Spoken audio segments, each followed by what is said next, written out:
All right, all right, all right. It's a super day. Lots of money being made today. Lots of trading opportunities. I hope everybody took advantage of it. The Fed came out and basically said, "Hey, to the market, I got your back. We're going to taper. We're going to let you know. We're going to go slow." And well, they sped it up. They doubled up the taper. They're going to be out in I think like 2 meetings, and then they'll start looking at interest rates. They're very, just seem very accommodating, and the market is reacting to that. So let's hope it sticks, and we get that Christmas rally out of it. Um, the day did a lot for me. If you take a look at some of the securities I was getting involved with, Costco's doing very well. I'm always putting away some Disney and AMD. Love it, love it. Bank of America is not moving, but it's just giving you opportunity to get in. That's going to get aggressive once the interest rates start rising.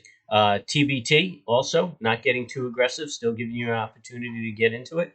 I like Viacom. It's not really making a move, but I'm sure it'll catch up.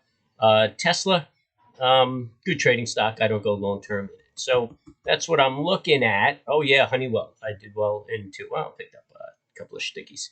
And Nvidia. My Arbidine Platinum is not moving yet, but I suspect that it will. So anyway, we're running up nice and high. I'm going to let the market close. You probably got about 10 or 15 minutes. And tomorrow I'm just going to take a look. I've been sitting in front of the computer all day, so I'm wiped. Tomorrow I'll take a look and I'll see if there's any swing trades in it and what have you.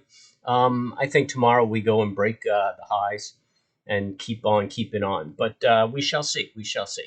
Anyway, everybody, do me a favor and subscribe and hit the bell so you know when we have it going on, and hit the like or hit the dislike. Just interact with me a little bit. And hey, join me tomorrow. Good luck trading.